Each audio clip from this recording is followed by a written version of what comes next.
Hello viewers, today we will solve one more question of a LeetCode, which is LeetCode 2053, Kate distinct string in an array. So in this question you just have to return the string which is distinct. Okay, so let's do this. First you have to create the unordered map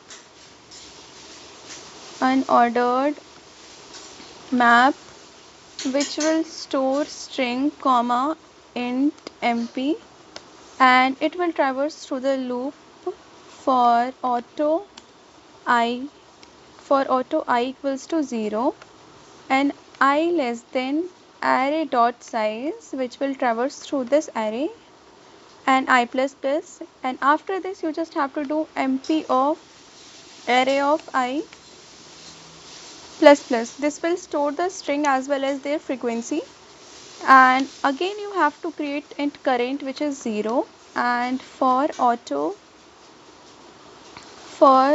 constant auto ampersand s, which will traverse through this array, and again it will if mp of dat s, okay, is equals to 1, then you just have to do current plus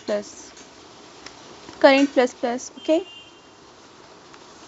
and if it will check current equals to k, then you just have to return the s, and after this you just have to return the empty string. Okay, let's run this code whether this run properly or not. There is an error and spelling mistake. Okay, let's run this. Yeah, this has been accepted. Thanks for watching.